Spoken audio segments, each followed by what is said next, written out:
Hello and welcome to the About to Interview podcast. I'm your host, that guy named John. This is a supplemental version of the About to Review podcast, which drops every Wednesday and covers movies, TV shows, film festivals, and more. You can follow the podcast on all forms of social media, Facebook, Twitter, and Instagram at About to Review, and make sure to subscribe on iTunes/Apple Podcasts, Stitcher, TuneIn, Blueberry, and anywhere else you get your podcasts. This show focuses solely on the conversations that I have with authors, directors, actors, and creators, and is available on YouTube as well as subscribing to the podcast. Make sure to click the subscribe button below, give a thumbs up, and check out the full show notes with links to the guests at abouttoreview.com. Let's all go to the lobby. Let's all go to the lobby. Let's all go to the lobby to get ourselves a treat.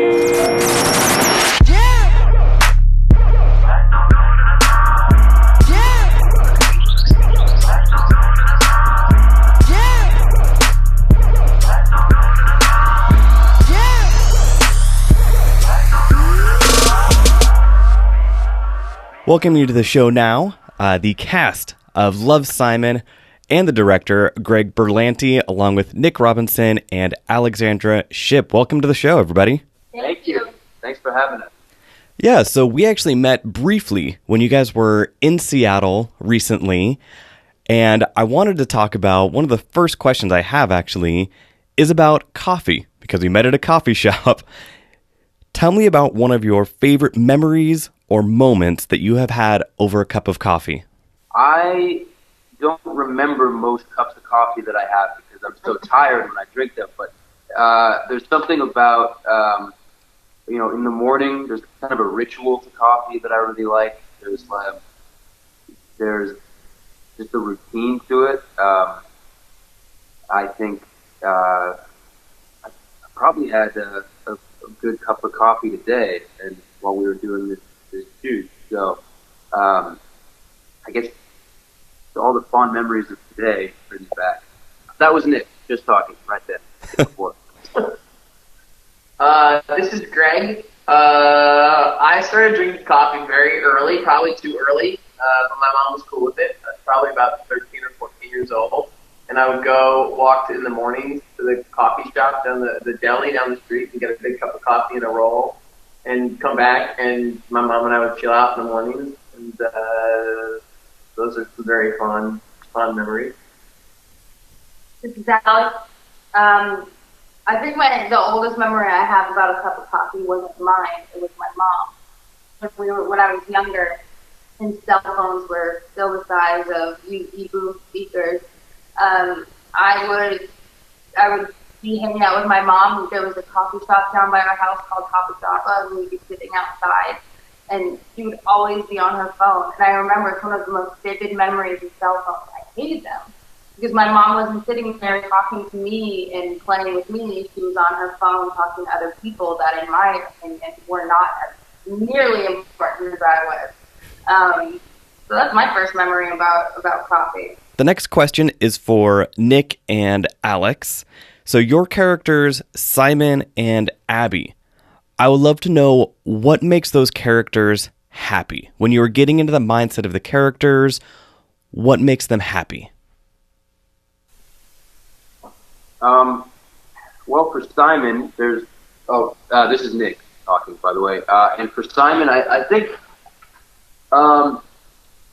there's a lot of things that make him happy, or think that he thinks will make him happy, but they also kind of scare him as well. But something I think that he always retreats to is music. He has great taste in music. He's always listening to music, whether it's in the car on the way to school or in his room or even at school. And I think it's sort of his escape and his emotional lifeline when he's feeling overwhelmed or confused. He can retreat into his playlist and find solace there. So I'd say music is what makes Simon happy. I think that Abby is very much so a lot like me in the sense that any dog will make her happy. When I try and take myself out of a bad mood. I just think about like dogs pooping on the side of the road and looking their owner in the eye while they do it. It brings me joy. I just think dogs are so funny, and they do the weirdest stuff, and they're always looking you dead in the eye when they do it, and that's hilarious. The director, Greg Berlanti.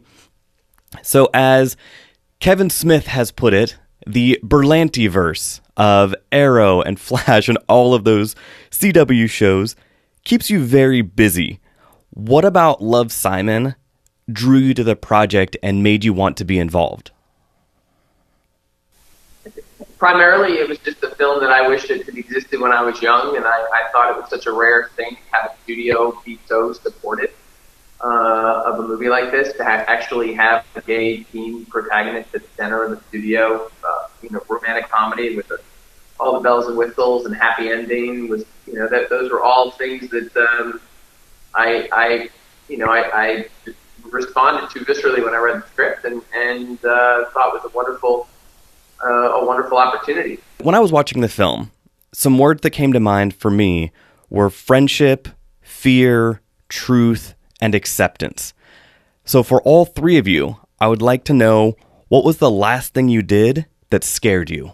I had to go on a Dallas morning talk show this morning called Good Morning Texas, which is not the most comfortable situation to be in. So that was slightly nerve-wracking. Well, just because it's live TV and that's nerve-wracking. Anything can happen, and I was joking before that I just have a bunch of talking points floating around in my head at all times right now. So whatever comes out is sort of just like word salad. So I was just trying to remain focused on the message. Remember, it's the first time that we've been talking to these people, but that was something that I'm not sure I'll ever not get nervous before something like that. This is Alex speaking. I really don't like spiders. Okay. Did you see a spider recently that, really scared you? Yeah! There's this guy I follow on Instagram who has pet tarantulas. I don't know why I follow him. Maybe I'm a master or something. But, he will post, and apparently tarantulas, side note, are like cats. They're, supposed to be the most gentle arachnids out there. But for me, I just don't mess with spiders or anything, really, that has an exoskeleton. So, all the time I see scary spiders on my feed every day. And I love and hate it because I'm like, oh, it's a cat, but it's also a cat that could and won't be my brain. A cat with 8 legs and fangs. Yeah. Okay, Greg, what about you? What was the last thing that you did that scared you? I would say the last thing I did that scared me was on my honeymoon in Hawaii. My husband wanted to go on this hike that was, he said was just like a 1-star or a 2-star level hike, and then clearly being a 4-star, 5-star kind of thing. But there were regularly 13-year-olds running past me on the trail. I got through it, made it through, survived, but it was terrifying. Well, I'm glad that you made it through and that those 13 and 14-year-olds, served as the inspiration for you to keep going. Exactly. Last question, and this is also maybe ties into what Nick was saying about Simon's character and music. In the background of Simon's room by his desk, there's a pin for MF Doom, and I would love to know if that was a conscious choice by one of you guys, or if that was a set designer who really liked MF Doom and put that back there.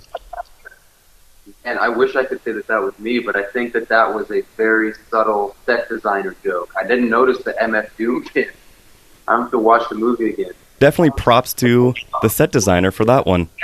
Our production designer, Aaron Osborne, put weeks and weeks of thought into every single little detail in that room, some of which are drawn from the book, some of which are just drawn from thousands of pictures on the internet of what it's like to be in a high schooler's room at a particular moment.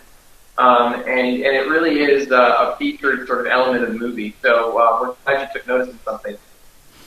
Excellent. Well, thank you so much for all of your time. I know that you guys have a crazy press tour for this.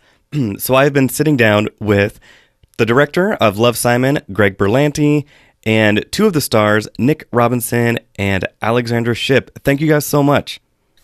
Thank you. Let's all go to the lobby. Let's all go to the lobby. Let's all go to the lobby to get ourselves a treat.